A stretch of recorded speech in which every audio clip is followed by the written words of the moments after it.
Low number 1. Life की इस race में खरगोश यानी इंसान ये सोचता है कि वो रैशनल है और सब कुछ उसके कंट्रोल में है, लेकिन रियलिटी में कछुआ यानी उसके सडन इमोशंस उसे डोमिनेट करते हैं और उसे हर रोज हराते हैं। ये है द लॉ ऑफ इरेशनलिटी। देखो, सारे पावरफुल लोग रैशनल होते हैं, मतलब वो डिसीजंस लॉजिक से लेते हैं, ना कि नॉर्मल लोगों की तरह इमोशन से। अब रैशनल बनने के लिए 3 स्टेप्स है। जब भी आपको कोई स्ट्रॉन्ग इमोशन फील हो तो रुको और उसे ऑब्जर्व करो कि आखिर इसके पीछे की वजह क्या है, और फिर इमोशनली रिएक्ट करने की बजाय उसके मेन मोटिव और उसके रिजल्ट को समझो।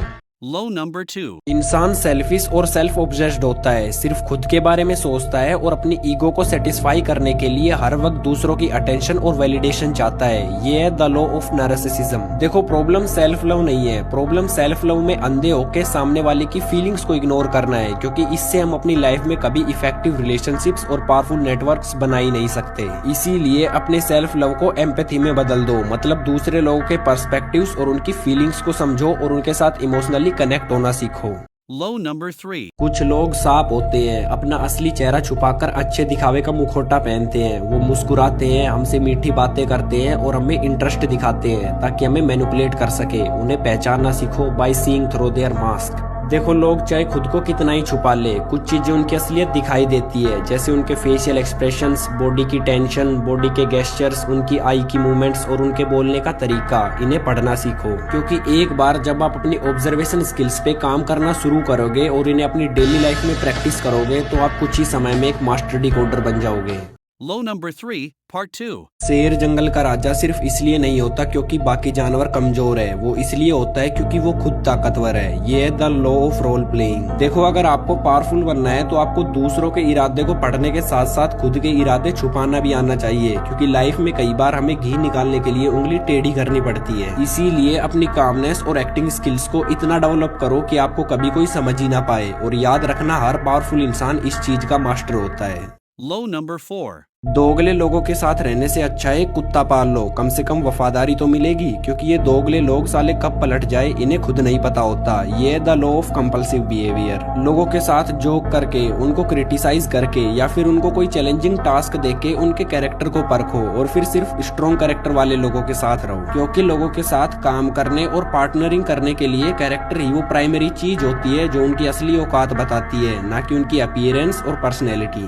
Low number 5. जिस सूरज से गर्मियों में लोग नफरत करते हैं, सर्दियों में बस उसके दिखने का वेट करते हैं, क्योंकि आपकी एब्सेंस और प्रेजेंस आपकी वैल्यू पर बहुत बड़ा इफेक्ट डालती है। ये है द लॉ ऑफ कोवेटोनेस। बहुत ज्यादा हाजिर होना घुटन बनता है और थोड़ी गैर हाजिरी आपकी रुचि बढ़ाती है और आपको लेकर एक मिस्ट्री क्रिएट करती है, क्योंकि लोग हमेशा उस चीज को पाने की कोशिश करते हैं जो उनके पास नहीं है। इस चीज का फायदा उठाओ और स्ट्रेटेजिक एब्सेंस का यूज करो ताकि लोग आपकी वापसी चाहे और आपके जैसा बनना चाहे।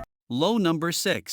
ऐसे क्यूट लोगों से बच के रहो जो चीजों को बिना समझे सिर्फ रील्स, ट्रेंड्स और दूसरों की सलाह से अपने डिसीजंस ले लेते हैं, वरना इस बीमारी से आप भी इन्फेक्टेड हो जाओगे। ये है the law of short sightedness. लोगों को उनके विजन की गहराई से नापना सीखो, और ऐसे लोगों से हमेशा बच के रहो जो हमेशा रिएक्टिव मोड में रहते हो और अपने एक्शंस के नतीजों के बारे में नहीं सोचते हो, क्योंकि आपका फोकस हमेशा आपके लॉन्ग टर्म गोल पे होना चाहिए, ना कि उस पर जो आप प्रेजेंट में सुनते और देखते हो। Low number 7. किसी बच्चे से काम करवाने के लिए आपको उसे थप्पड़ नहीं टॉफी देनी होगी। इसी तरह अगर आपको किसी को इन्फ्लुएंस करना है तो अपने जिद्दी स्वभाव को साइड में रख के अपनी क्रिएटिव पावर्स का यूज करो, जो कि है द लॉ ऑफ डिफेंसिवनेस। लोगों को कभी उनकी अच्छाई और समझदारी के लिए चैलेंज मत करो, जो कि ज्यादातर लोग करते हैं, क्योंकि इससे उनकी डिफेंसिवनेस स्ट्रॉन्ग होगी और आपका काम इम्पॉसिबल हो जाएगा। उन्हें ऐसा फील करवाओ कि वो जो कुछ भी कर रहे हैं अपनी मर्जी से कर रहे हैं, और उसे करके वो नेक और परोपकारी बन रहे हैं, क्योंकि इस फील से बड़ा लालच और कुछ नहीं।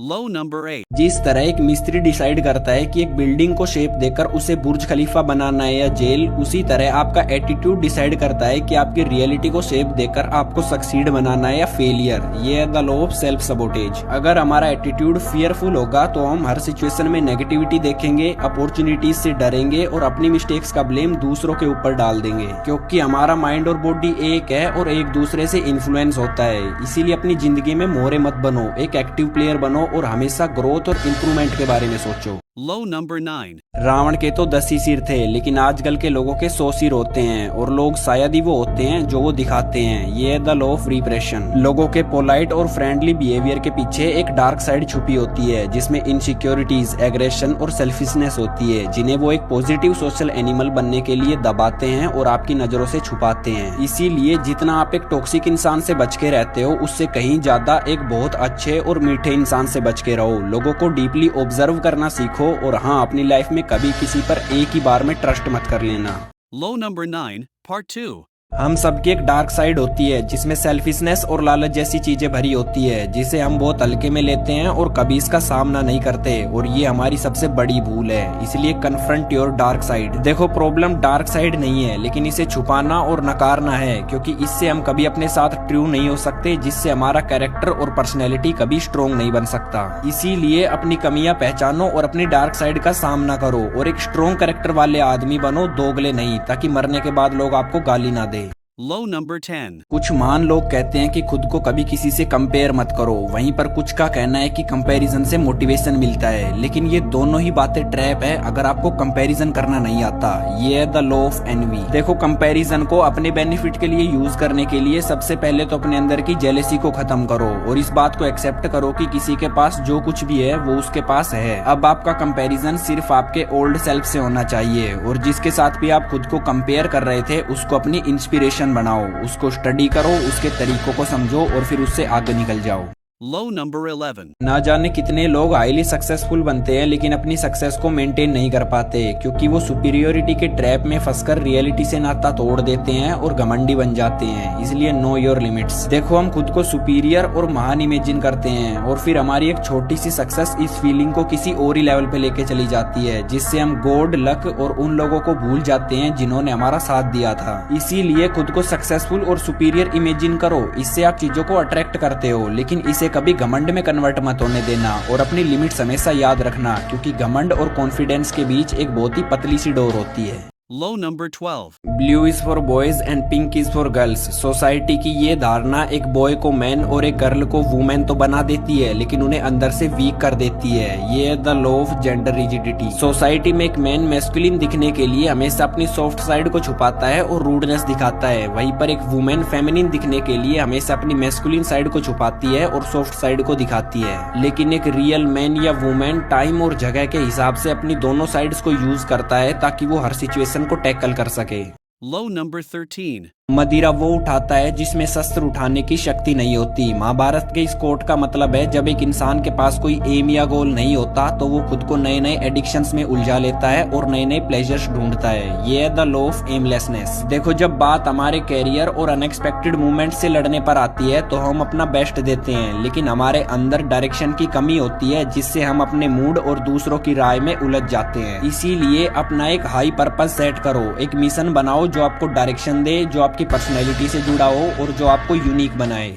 Low number 14. जब एक शेर के बच्चे को भेड़ों के झुंड में पाला जाए तो वो भेड़ चाल चलने लगता है और दहाड़ना भूलकर म्यो म्यो करने लगता है, मिमियाने लगता है। ये है द लॉ ऑफ कन्फर्मिटी। देखो, जब हम ग्रुप में होते हैं तो हम एक अलग इंसान बन जाते हैं। हम उसमें फिट होने के लिए अनजाने में दूसरों की बातें और दूसरों के कामों को कॉपी करने लगते हैं। हम ग्रुप के मूड के हिसाब से इमोशंस फील करने लगते हैं। इस तरह दूसरों के हिसाब से अपने बिहेवियर को ढालने से हम अपनी यूनिकनेस खो देते हैं। अब इसका एक ही सॉल्यूशन है, सेल्फ अवेयरनेस डेवलप करना और ग्रुप से हमारे अंदर हुए चेंजेस को समझना।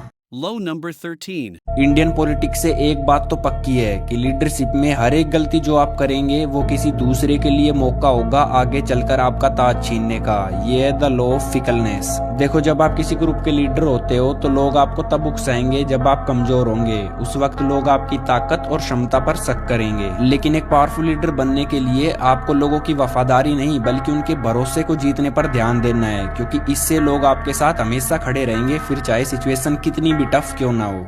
Low number 16. लोग चाहे कितने ही पोलाइट और सभ्य क्यों ना दिखे, अंदर से सबके अंदर एग्रेशन होता है। वो आपको इमोशनल करके, गुस्सा करके और डराकर कंट्रोल करना चाहते हैं। उन्हें ये पावर मत दो। ये है द लॉ ऑफ एग्रेशन। देखो, हम दूसरों से प्यार और वैलिडेशन चाहते हैं, जिससे हम हेल्पलेस फील करते हैं, और ये हेल्पलेसनेस का डर हमारे अंदर दूसरों को कंट्रोल करने की इच्छा पैदा करता है, जिससे हम एग्रेसिव बन जाते हैं। इसीलिए अपने एग्रेशन को पहचान के एनर्जी में कन्वर्ट करो और दूसरों के एग्रेशन को पहचान के अपने इमोशंस को मास्टर करो ताकि कोई भी आपको कंट्रोल ना कर सके।